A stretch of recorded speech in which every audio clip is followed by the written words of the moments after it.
Assalamualaikum warahmatullahi wabarakatuh. Salam cerdas. Topik kita kali ini adalah kemajuan Barat dan pengaruhnya terhadap dunia Islam.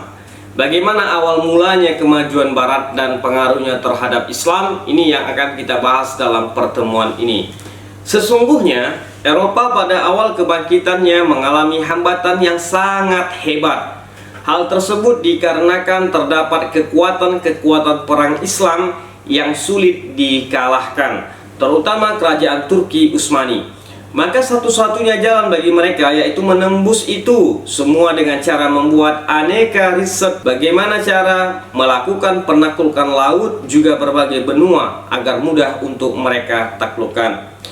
Untuk diketahui bahwa awal mula penjajahan Eropa dimulai oleh seorang pelaut Portugis yang bernama Vasco da Gama. Dalam rute perjalanannya keliling Afrika ke India dan India Timur yang pada kemudian diikuti oleh Prancis, Inggris, dan Belanda. Dalam kesulitan itu muncullah pemikiran tentang penaklukan terhadap satu wilayah tertentu.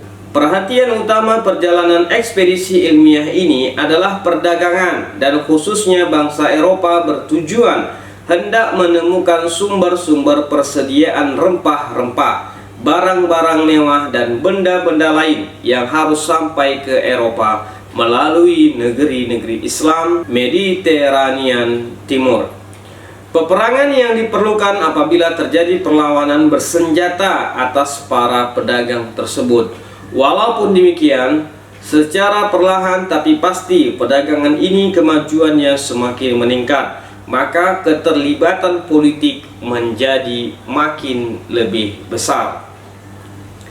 Dengan begitu, dunia Islam makin tersudut menghadapi tantangan utama selama abad ke-19. Perkembangan ekonomi negara-negara Eropa Barat memainkan peran yang semakin meningkat dan peristiwa yang menentukan, baik dalam skala global termasuk juga dalam masyarakat Islam.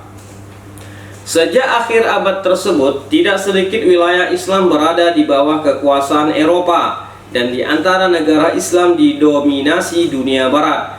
Akan tetapi, menurut Amin Rais bahwa sejak abad ke-17, intervensi kehadiran Barat melalui proses yang panjang mulai terjadi, sehingga pada suatu saat mengakibatkan timbulnya tantangan paling berat yang pernah dialami dunia Islam itu. Kekuasaan penjajah yang berjalan berangsur-angsur di bidang ekonomi, memberi jalan kepada penjajah untuk mendapatkan dominasi politik dan militer pada abad ke-19. Demikianlah untuk pertama kalinya terjadi dalam sejarah Islam bahwa umat Islam dikalahkan dan berada di bawah pemerintahan Barat.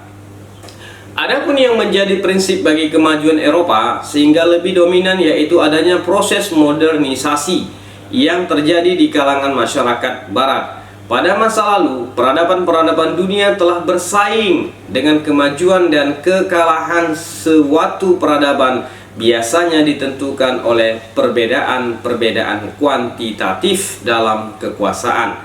Namun, dasar-dasar kekuasaan secara fundamental adalah sama.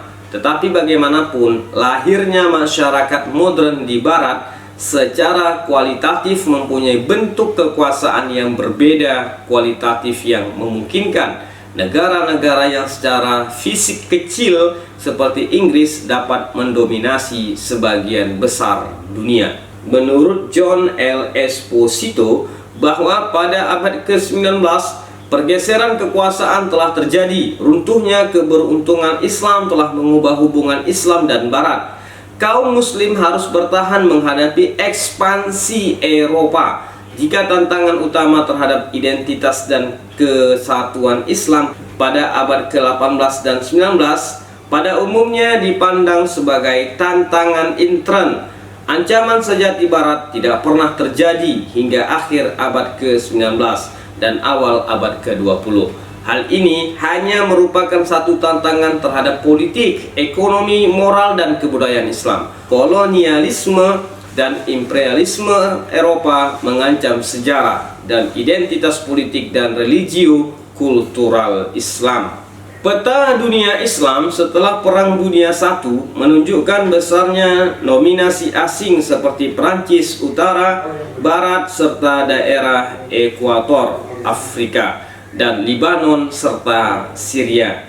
Inggris di Palestina, Transjordan, Irak, Teluk Persia, dan anak benua India di Asia Tenggara. Inggris di Malaysia, Singapura dan Brunei, dan Belanda di Indonesia. Sedangkan di Turki dan di Iran, umat Islam tetap berkuasa. Mereka terus-menerus mempertahankan diri terhadap ambisi dan ekonomi Inggris. Perancis dan Rusia yang serangan mengancam dan intrik, mereka mengancam stabilitas dan kemerdekaan mereka.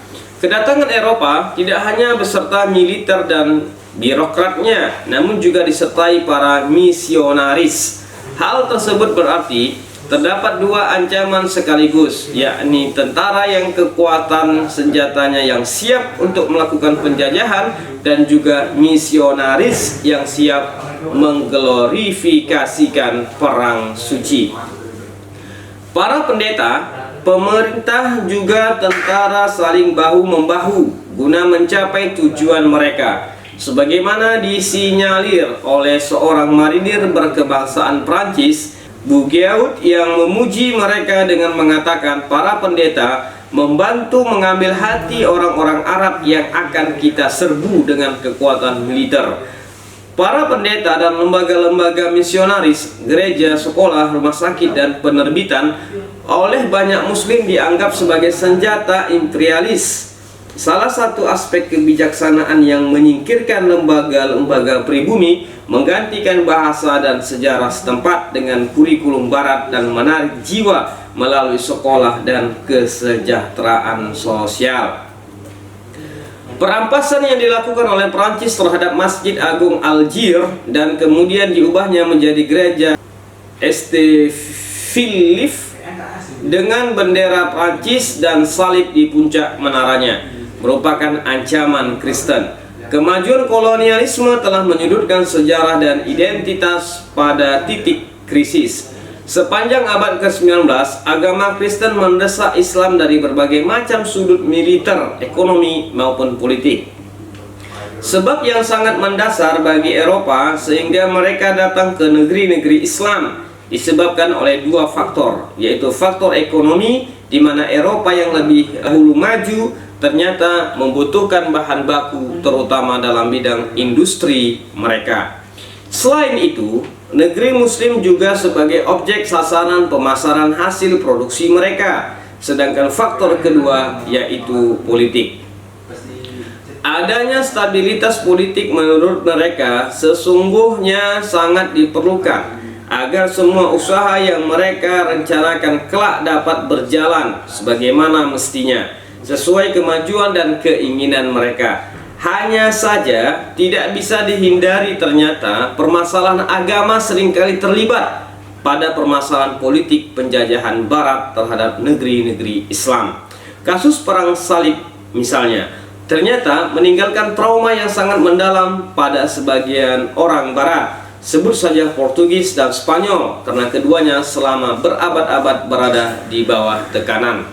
Baik, awal kemajuan bangsa barat dan pengaruhnya terhadap Islam. Awal kemajuan barat ini adalah dimulai dengan ditaklukkannya kerajaan Turki Utsmani. Nah, Turki Utsmani kita kenal bahwasanya adalah kerajaan yang sangat besar dan mempunyai pengaruh yang besar terhadap dunia Islam, bahkan dunia secara umumnya. Nah, setelah ditaklukkannya satu kerajaan yang besar ini, maka dalam rumus penaklukan ekspansi, maka siapapun yang akan menaklukkannya, maka dia akan berjaya. Kenapa? Karena sudah banyak peradaban yang tumbuh di sana, sudah banyak kemajuan yang tumbuh di sana. Jadi wajar ketika Eropa, ketika Barat mampu menguasai Turki Utsmani, maka mereka memegang peranan penting terhadap berbagai macam aspek kehidupan. Baik, jika Anda ingin mengetahui lebih lanjut lagi mengenai ini, silakan Anda baca sejarah Turki Utsmani, terutama adalah di penghujung-penghujung kejayaan Turki Utsmani tersebut. Demikian yang dapat saya sampaikan. Wassalamualaikum warahmatullahi wabarakatuh dan salam cerdas.